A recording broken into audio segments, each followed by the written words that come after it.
What's up, my Weber peeps? How's everybody doing today? We're going to do a quick overview of Chapter 3 today, so hope you can all pay attention. If I go too fast, please feel free to stop me, and we'll go from there. But today, the biggest thing that we're talking about is types of merchandise and how to check them in, how shrink happens. It's kind of a basic overview of everything merchandise today. Now, the first thing that we usually are going to do to figure out how merchandise actually works is we have to figure out what kinds there are.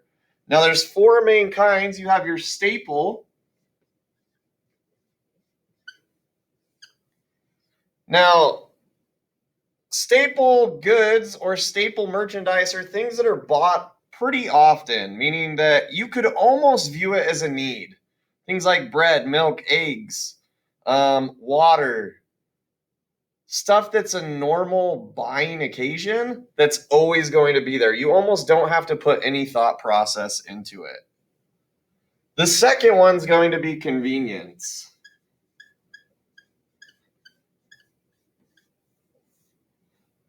Convenience is the idea that you don't have to have this, but it's kind of nice to have it. It's the idea that you might just pick it up as you go throughout the store. It's the idea that you're buying it just because it's easy to.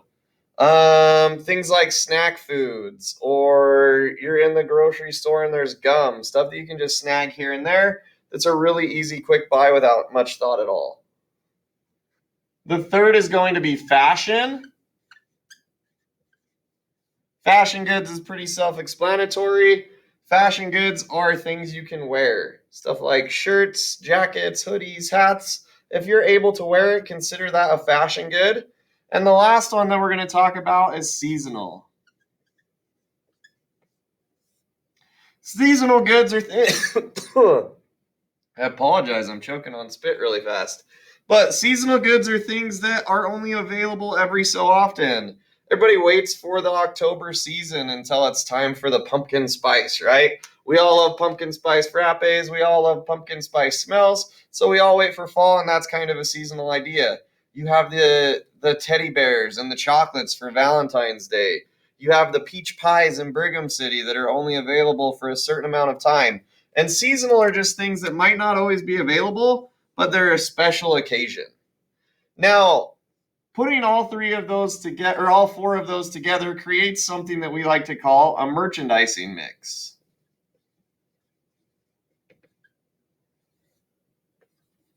A merchandising mix. If we put all of these together and we get everything that our store is going to carry, it creates our merchandising mix, which also creates our merchandising plan.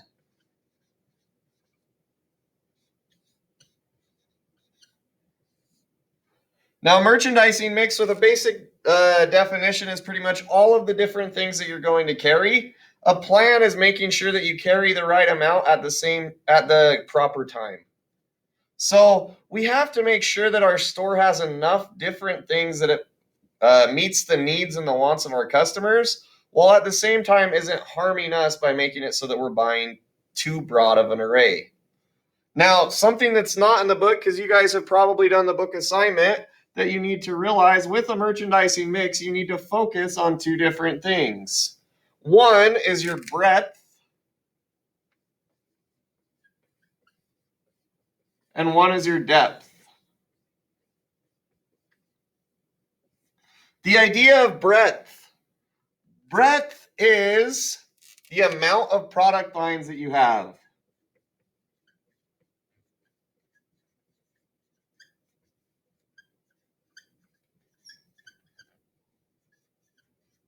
Meaning that if you have a large breadth, you have a ton of different things to offer in your store.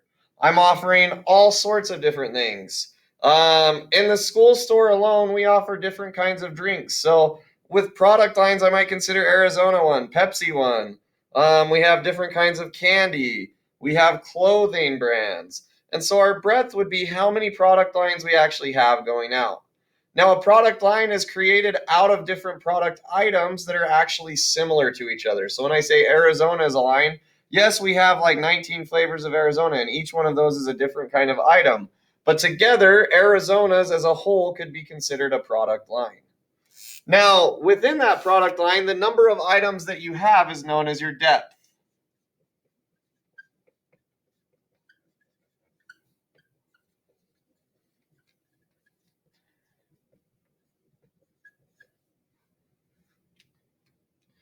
So making sure that we're focusing on our merchandising mix, we got to make sure that, number one, we have enough kinds of different products that we're meeting the needs. When we have those actual product lines, we have to make sure that we're deep enough to actually give them some choices. People might not always want the same flavor of something, or they might not always want the same color of shirt. And making sure that our depth is appropriate to our actual customer group is very, very important. Remember, we're trying to market towards our target customer. And so doing a little research on your target market and figuring out what your customers really want is key to making sure that your breadth and depth is appropriate for your business. Other things that we want to talk about super fast. We talk about in this chapter a little bit about retail buyers. Now, a retail buyer is someone whose job is to buy all of the different merchandise for a store, for a retail store. And these buyers have a couple different roles. Number one, they get to choose the items a lot of the time. They're trying to figure out what our actual target market would want and get the actual goods that we need in front of these customers. But they also have to figure out with that what the demand for each of these items would be. They have to make sure that they're doing something called forecasting.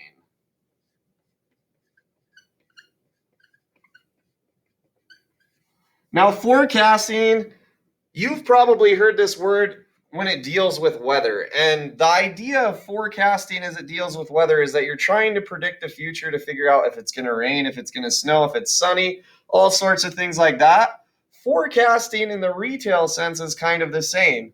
But their whole goal is to see shopping trends, dealing with demand and supply. So their whole goal is to make it so that we're fitting the needs and the wants of our customers by guessing what the demand and the supply will be at different times. If we know that we're not going to be able to get more stuff in December, they might, with forecasting, say, maybe we should buy more in October. This good's not going to go bad, and so we need to make sure that we have that in order to meet our demand later on. Now, with forecasting, they also have to do or figure out something called lead time demand.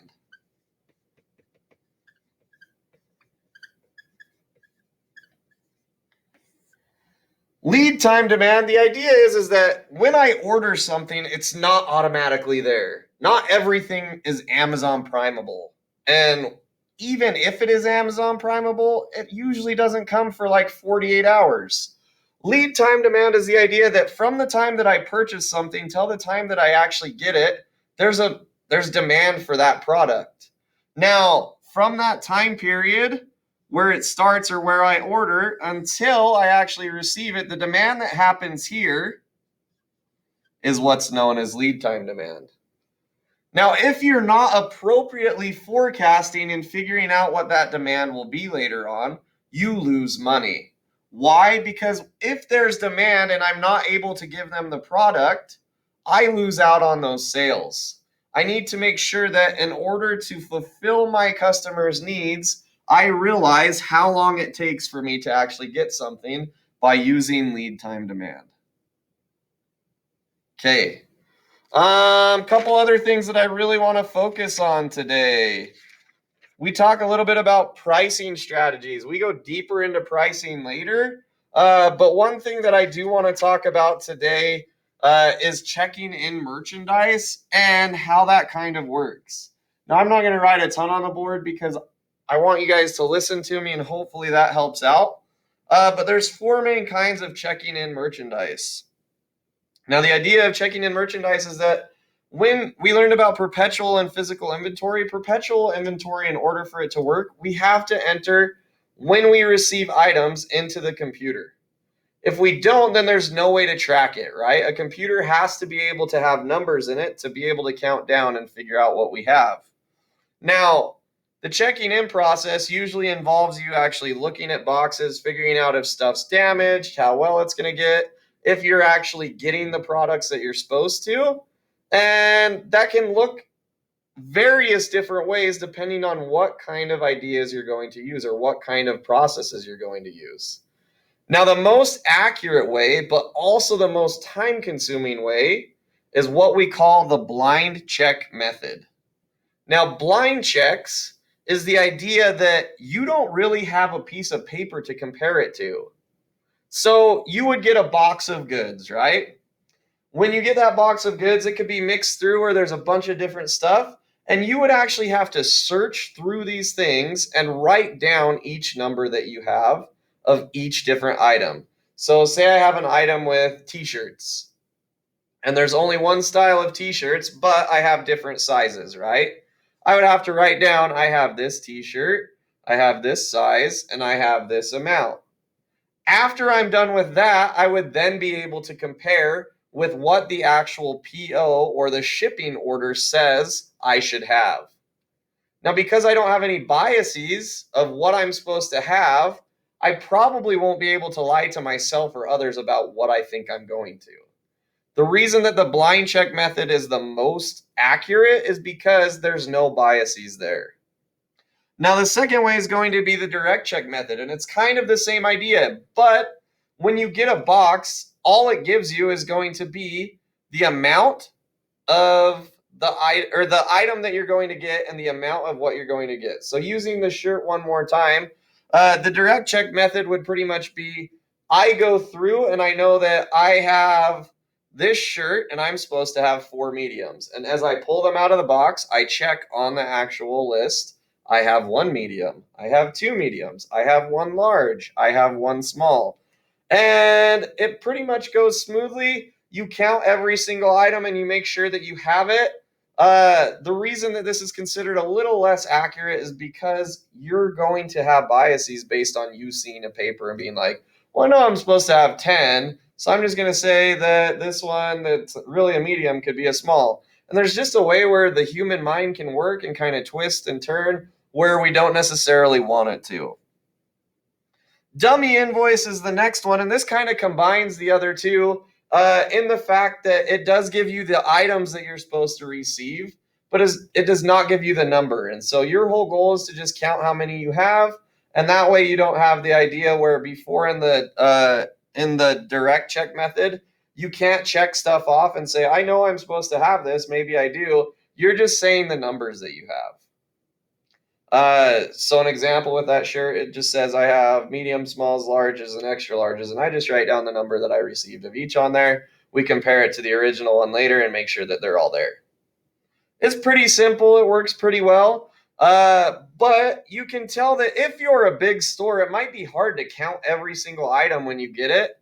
I know that when I worked in retail, so I actually general managed stores for 6 years. I ran a bunch of different stores along the Wasatch Front.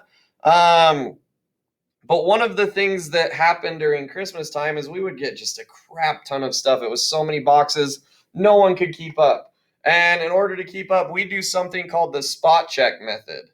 So the spot check method is the fourth kind. It's the least accurate. But the idea is I have 30 boxes of stuff that comes in, right?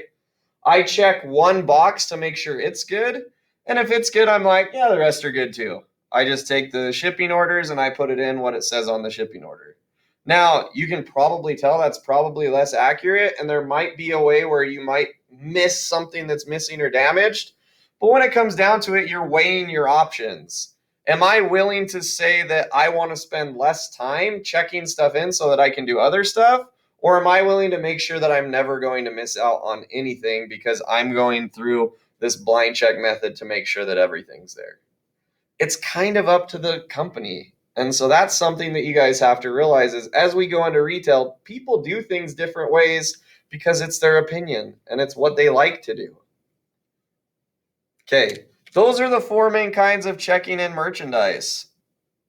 Other things that we want to talk about pretty heavily, So we talked about perpetual and physical inventory a little bit last time, but we're going to talk about it this time as well. Perpetual inventory is pretty much what the computer says after we've checked everything in. And as we sell stuff, it's going to mark down what we do. So if I enter that we have 25 of jackets into a computer, perpetual inventory, when I sell a jacket, would then make it so that when I print my report, it says I have 24.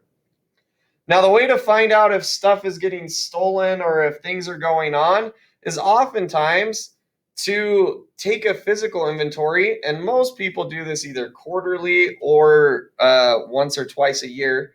I would say most stores probably do it quarterly, where they actually count all of their physical inventory and then compare it to your perpetual inventory. If something's missing, something might have happened. Maybe you had some damage and you had to put it in the back, and that's a loss, right? Or maybe you had someone steal it. That's also a loss. Now, as we compare the differences between our perpetual and our physical inventory, that's known as shrink. If we're missing inventory, it means that we have shrink. Now, the idea of shrink is pretty much you lose some of your product throughout the time. And that can actually be for a variety of different reasons. It can be for shoplifting. It could be for something that's spoiled. So if you're in the food industry, you could have eggs go bad and then you just automatically lose that amount. For us, like if we make too many cup of noodles, we have to just throw them away. That's shrink. If you have damage to something, that's shrink. The idea of shrink is that we're going to lose things mostly because of two reasons, but there's going to be things that happen and we're not going to always have a perfect perpetual and physical match.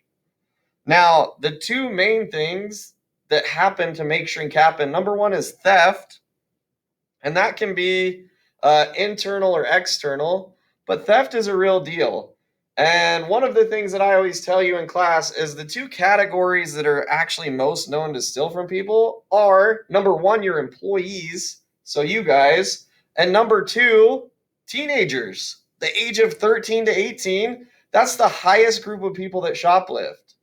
Now, I'm not saying that you guys shoplift or anything like that, but if you wonder why I'm always like, please know that I'm watching you, or please don't steal from me, it's because I know that my biggest threat to the school store is you guys.